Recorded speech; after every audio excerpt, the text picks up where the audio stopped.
নমস্কার বন্ধুরা, আজকে একটা অনেক আগের দিনের খাবার রান্না করব। এই বোরের টক। বোরের টক রান্না করতে গেলে এই যে বোরের এই যে এই বুটাগুলো সব খুলে এই বোরেরগুলো আমি একটু এরকম প্রত্যেকটা বোরোই একটু এরকম ফাটিয়ে দেবো। এই মুখটা এইভাবে এইভাবে ফাটিয়ে নেব। এবার এরপর কি করব না করবো আপনারা দেখতে থাকেন, আশা করি রেসিপিটা ভালো লাগে। দেখেন বন্ধুরা, এই যে বুড়োগুলি সিদ্ধ হয়ে গেছে। দেখেন এই যে ফুলে ফুলে টোবা টোবা হয়ে গেছে, কত সুন্দর ফুলে ফুলে ভেসে উঠেছে। এইবার এর ভিতর আমি একটু হালকা অল্প করে একটু হলুদ দিয়ে দেবো। অল্প একটু হলুদ দিয়ে দেবো।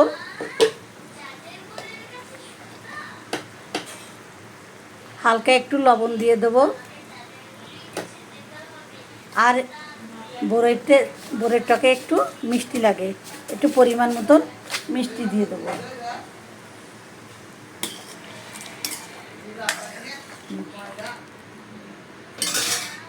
এই টকটা আগেই মানুষ খেত আগের দিনে, এখনই বেশি একটা বড়ইও দেখা যায় না, শুকনো বড়ই আর টকও কেউ খেতে যায় না।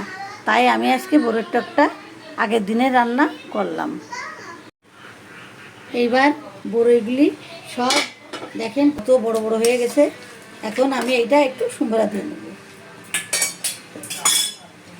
ওই যে ঢেলে আমি এটা সুন্দরা দিয়ে দেবো। তুলে নেব, নিয়ে কড়াইটা ধুয়ে আমি একটু সরিষা সুন্দরা দিয়ে দেবো। সরিষার এন্ড অন্যরকম লাগে খেতে। আমি হালকা করে একটু কড়াইতে সরষের তেল দিয়ে দিলাম। আমি তেলের ভিতরে এই সরিষাগুলো দিয়ে দিলাম সুন্দরার জন্য। লঙ্কা দিয়ে দিলাম।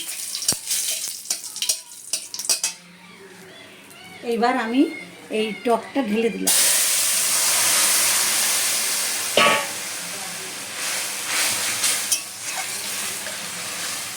এই বোরের টকটা এরকম হালকা পাতলাই হয়, খেতে খুবই ভালো লাগে, খুবই সুস্বাদু লাগে খেতে।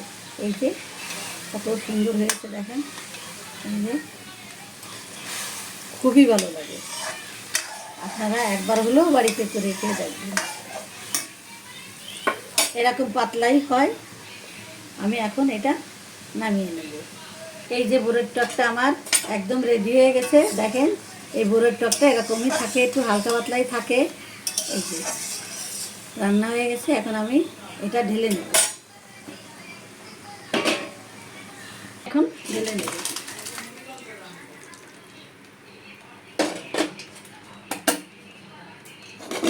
এই যে আমার টকটা একদম রেডি হয়ে গেল।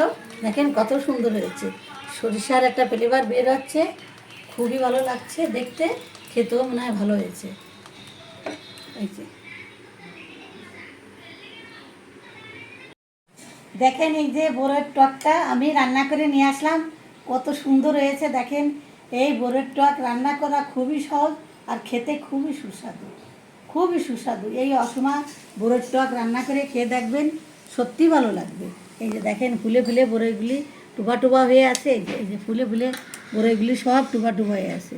এই বড়ই একটু ছিঁড়ে না দিলে এর ভিতর রসটা যায় না, এই জন্য একটু ছিঁড়ে দেওয়া। একটু সরিষা সম্বরা দিলে সরিষার যে একটা ফ্লেভার, খুবই ভালো লাগে। এইভাবে এরকম পাতলা টক রান্না করে খেয়ে দেখবেন, খুবই ভালো লাগবে। একবার হলেও আপনারা ট্রাই করবেন। আজকের রেসিপি এই পর্যন্ত। যদি ভালো লাগে তাহলে কমেন্টস করবেন, কমেন্টস করতে ভুলবেন না। ভালো থাকেন, সুস্থ থাকেন, টাটা।